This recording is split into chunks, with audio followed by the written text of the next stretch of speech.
أعوذ بالله من الشيطان الرجيم. بسم الله الرحمن الرحيم.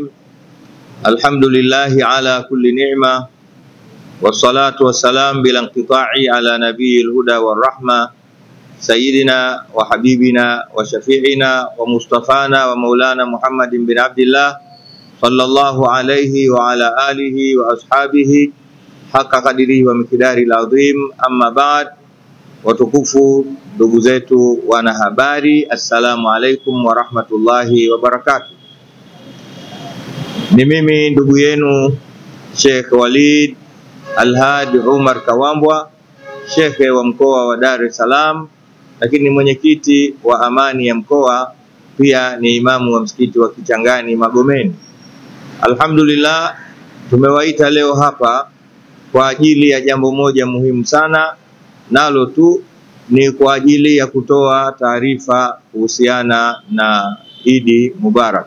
Kama mnavyojua, Mwenyezi Mungu Subhanahu wa Ta'ala pia ametuwafikisha kwa mwaka huu 2025 sawa 1446 kuingia katika mwezi mtukufu wa Ramadhani, na baada ya mwezi wa Ramadhani kinachofuata ni Idi al-Fitri au Idi ndogo kama ilivyozoeleka.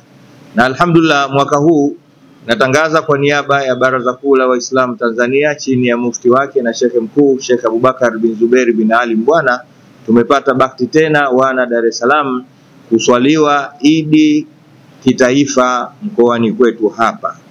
Kama kawaida tutaswali swala ya Idi pale msikiti wa Mfalme wa Sita Kinondoni, makao makuu mwa Baraza la Waislamu Tanzania, lakini vile vile baada ya swala ya alasiri kama kawaida tutakuwa na baraza la Idi kwa ajili ya kuzungumza mambo mbalimbali juu ya maendeleo na usawi wa Uislamu Tanzania.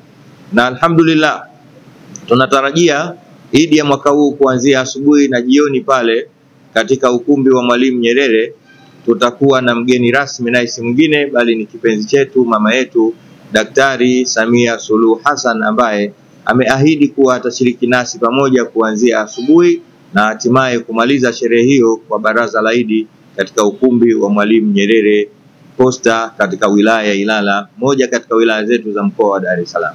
Kwa hiyo tunatarajia Idi hiyo kwa uwezo wa Mwenyezi Mungu kuhusiana na muandamo wa mwezi, ima itakuwa tarehe 31 mwezi huu wa 3 au tarehe 1 mwezi wa 4.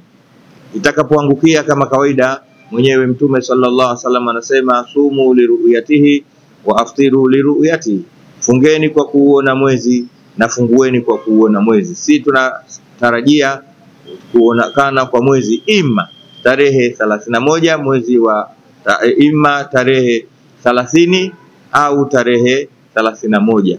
Itakapoangukia Idi itakuwa ima tarehe 31 au tarehe 1. Nichukue nafasi hii kukualika kuhudhuria pamoja na Waislamu wote wa pande zote juu ya wilaya zote 5 za mkoa wa Dar es Salaam. Asubuhi kitaifa tutaswali Idi katika msikiti wa Mfalme wa Sita, lakini na jioni baraza la Idi katika ukumbi wa Mwalimu Nyerere. Nyote mnakaribishwa, wake kwa waume, wakubwa kwa wadogo, kwa nafasi zenu zote. Tunaomba tushirikiane nao pamoja katika kusherehekea Idi Mubarak. Natanguliza kusema maneno haya kwa niaba ya Sheikh Abubakar bin Zuberi bin Ali Mbwana, Sheikh na mufti wa Tanzania. Kwa haya machache, asanteni kwa kunisikiliza, na kama kawaida yenu na kawaida yetu tunatarajia mtazifikisha salamu hizi kwa wananchi wote ndani na nje ya Tanzania ili wapate maarifa haya. Wassalamu alaikum warahmatullahi wabarakatuh, wal afwa minkum. Ili kuwa mwanafamilia bora wa Global TV, usisahau kusubscribe, like, kushare na kucomment. Baada ya kusubscribe, bonyeza alama ya kengele ili kupata taarifa kwa kila video inayopanda Global TV Online.